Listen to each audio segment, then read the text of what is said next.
mendekat tahun politik ya. Ya, Ini ada 3 kandidat nanti di Pilpres yang maju bang. Ada 3 sosok seperti Pak Prabowo Subianto, kemudian ada Anies Baswedan, kemudian terakhir Pak Ganjar Pranowo.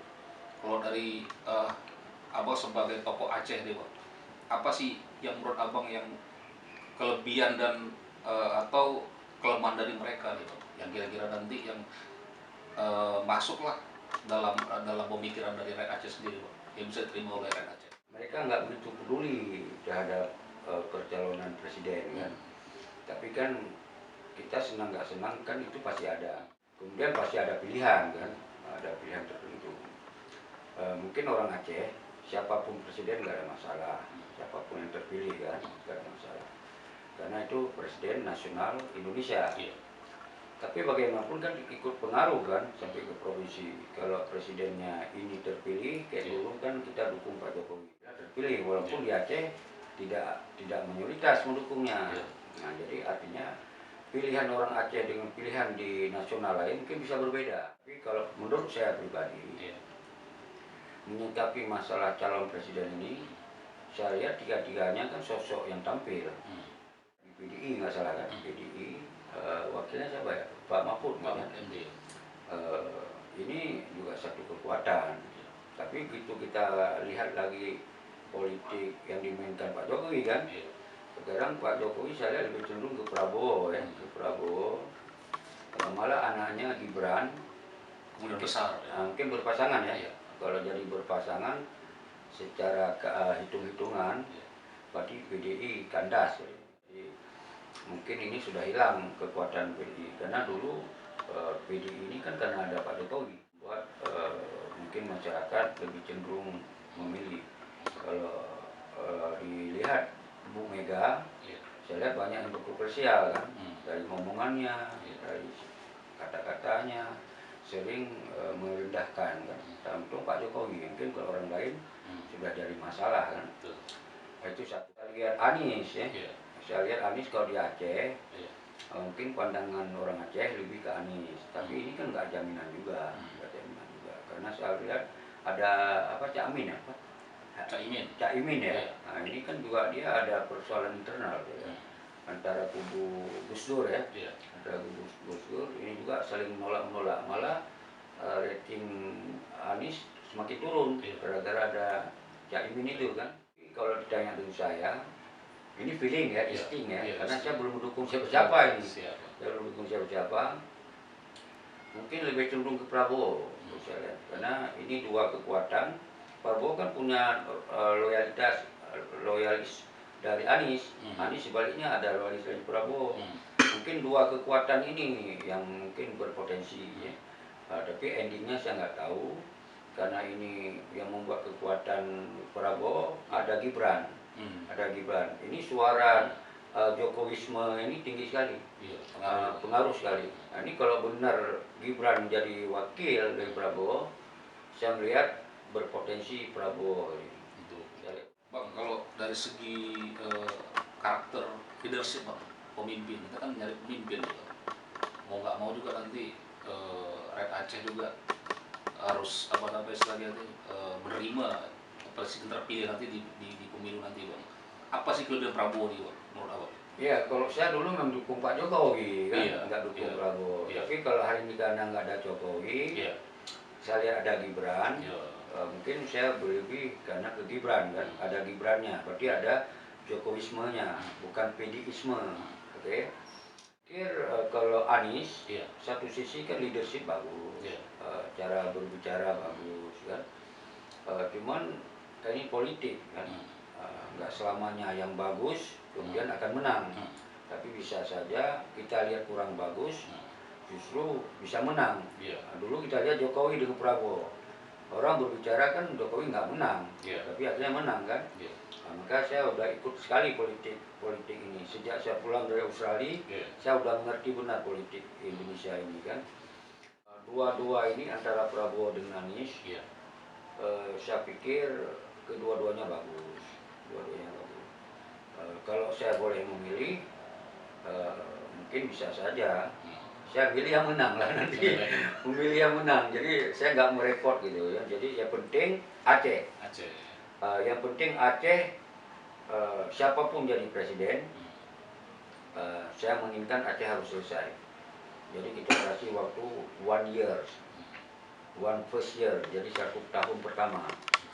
Jadi kalau nggak selesai di bawah presiden siapapun, mungkin saya, rakan-rakan, luar dan dalam, mungkin nggak ada pilihan lain, akan kembali kepada revolusi. Ibaratnya Bang udah satu Karena takaran isu ya. Aceh kan kita bisa. Malah kita dengar isu, malah bisa-bisa nasional jadi revolusi nasional nih, salah-salah ya. Salah-salah bisa revolusi nasional. Karena banyak aktivis kita, telepon saya, persiapkan revolusi daerah Bang gitu. Nah, ini kalau salah-salah nasional juga kita mainkan kan gitu. Saya pikir ide revolusi ini adalah win solution. Jadi kan win-win solution, ini harus ada penegasan. Nah, jadi itu saya pikir menurut saya ya. Saya tetap lebih cenderung fokus pada Aceh. Revolusi belum selesai. Ya revolusi belum selesai itu ada hal-hal yang sifat kerakyatan yang harusnya pemimpin tuh care gitu Pak. Seperti kesejahteraan, keadilan, terus kemakmuran, kemiskinan, kebodohan itu kan hal-hal yang ditegaskan oleh Bung Karno sendiri. Kira-kira ini revolusi cocok nggak menurut Abang? Iya, revolusi kan definisi perubahan. Perubahan kan punya tahapan, punya proses. Ada revolusi sistem, revolusi rejim. Bila sistem tidak bagus, kita mengganti dengan sistem yang bagus. Itu juga revolusi sistem. Kalau kita lihat rejim juga rejim yang tidak pro ke rakyat, kita harus ganti rejim. Lalu yang itu juga revolusi. Tapi revolusi dunia juga ada penggantian secara total. Pemerintahan diganti dengan pemerintahan yang baru. Tapi kalau saya berbicara revolusi di Aceh, ini punya tahapan sistem dan rejim. Tapi yang total revolusi adalah merdeka. Kita pilihan merdeka. Jadi nggak ada pilihan lain kalau sudah total. Tapi kan ada prosesnya. Mungkin kalau kita berpegang kepada MOU, berarti harus selesaikan MOU seperti yang dijanjikan. Karena ada klausul-klausul sebetulnya sudah sangat bagus, tapi pemerintah pusat abai, ya kan gitu. Nah, kalau ini diselesaikan dengan baik, mungkin kita udah tingkat federal gitu. Tapi ternyata kan enggak. Nah, yang membuat enggak inilah akhirnya kita enggak sabar kan. Berarti sebelumnya kita sudah mengalah, kita musnahkan senjata. Kemudian kita bubarkan tentara TNA-nya itu. Kemudian kita juga bendera yang ini pun tidak dikibarkan. Dan merdeka, suruhan merdeka enggak lagi kita hentikan. Ini bukan saya ya, petinggi-petinggi kita. Yang harapannya bisa selesaikan MOU sesuai dengan dijanjikan. Ternyata ini enggak. Sampai pemerintahan saat ini. Sampai sekarang ini tidak. Tapi nanti harapan Abang ke pemerintah berikutnya nggak bisa masuk dalam sistem. Kenapa? Mungkin alasannya karena Aceh ya bisa menang kan. Jadi mungkin itu alur pemikiran saya. Jadi kemanapun, karena ini kan era teknologi, era modern. Kita juga berpolitik nggak boleh sempit, nggak berpolitik nggak boleh ortodok. Kita harus berpolitik universal yang benar-benar modern. Jadi kita nggak ada permusuhan di sini, nggak ada kebencian di sini. Tapi kita tetap pada tujuan dasar kita. Jadi tujuan dasar Aceh itu tidak ada lain. Kita sudah bosan dengan Indonesia ini, ingin pisah. Karena tanpa Aceh pun Indonesia nggak ada sebetulnya. Tapi begitu baik orang Aceh, sudah perang panjang korban orang 30.000, tapi masih mau bersama Indonesia. Tapi Indonesianya yang tidak care, yang tidak membalas dengan baik. Itu saya pikir menjadi bahan karena teman-teman sudah datang ke rumah. Sebetulnya ini yang tersimpan di hati saya. Kenapa waktu saya pernah dukung Pak Jokowi, ternyata Pak Jokowi nggak fokus penyelesaian Aceh. Apakah saya harus menyalahkan Pak Jokowi? Ternyata juga belum bisa. Karena saya lihat orang-orang saya juga tidak proaktif terhadap penyelesaian itu. Karena sudah mengejar kepentingan pribadi, kelompok.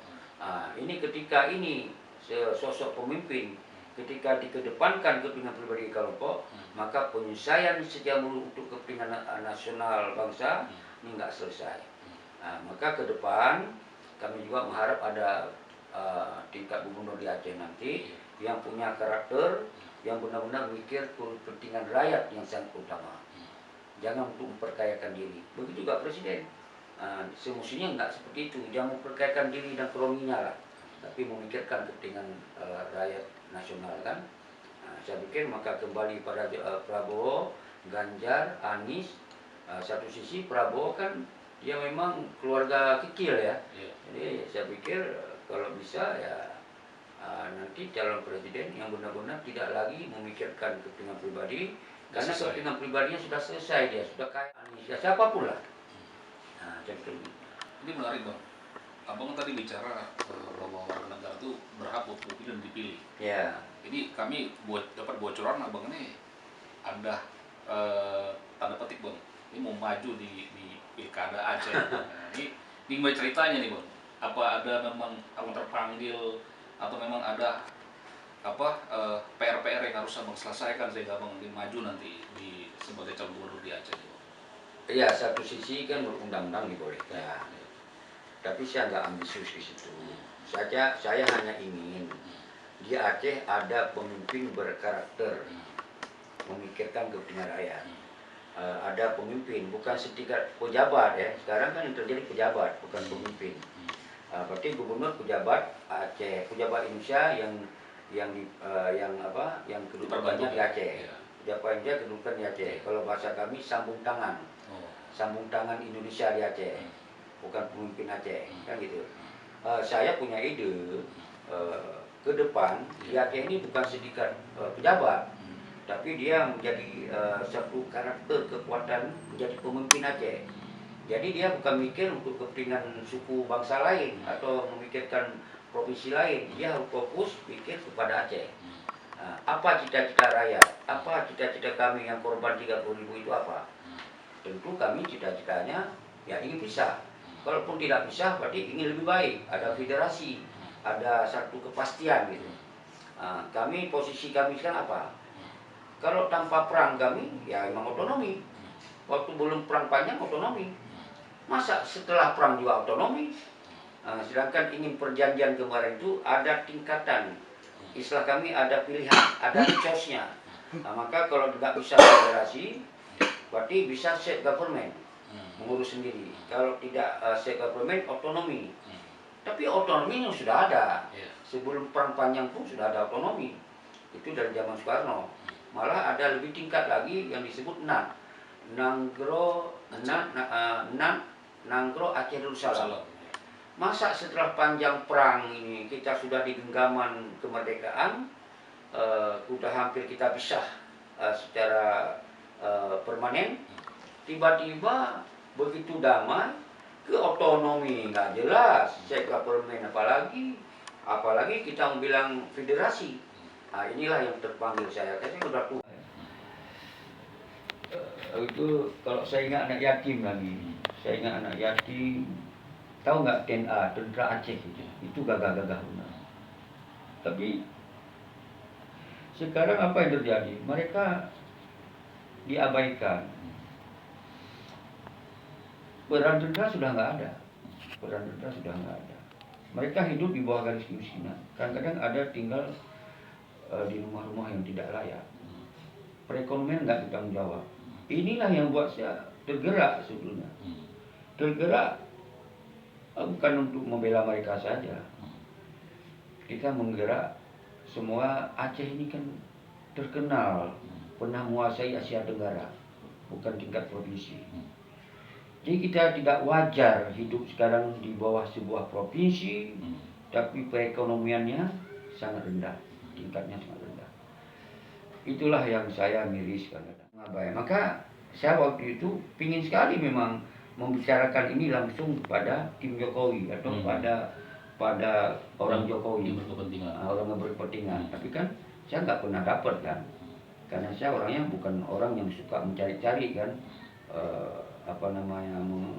istilah kami orang Aceh menggade-gade, meminta-minta gitu. Saya nggak suka. Nah, walaupun sebagian orang saya ya, dianggap saya orang terdekat dengan Jokowi, padahal saya tidak ada kan. Nah, malah kalau ke depan, kalau saya masih hidup dalam pilpres ini, saya ingin ada seorang presiden lah yang bisa berdialog dengan saya kayak ini. Nah, kayak gini saya bisa berdialog. Nah, jangan kalian yang berdialog saja. Ini saya inginkan. Tentu kita harus ada orang yang punya peran di situ. Tapi bukan menerima apa mau orang itu. Tapi sekarang kan ada DPD dari Aceh, kan ada DPRI dari Aceh ada. Ini semua menerima gitu. Tidak melawan gitu. Melawan makna kan kita nggak bisa menerima semaunya mereka. Tapi sementara kepentingan rakyat kita berbeda dengan kemauan mereka. Nggak bisa terima, itu lawan. Kalau sempat saya berperan situ, saya bisa tonjok-tonjokan. Itu saya siap. Oke, cukup. Baik. Bang, terima kasih.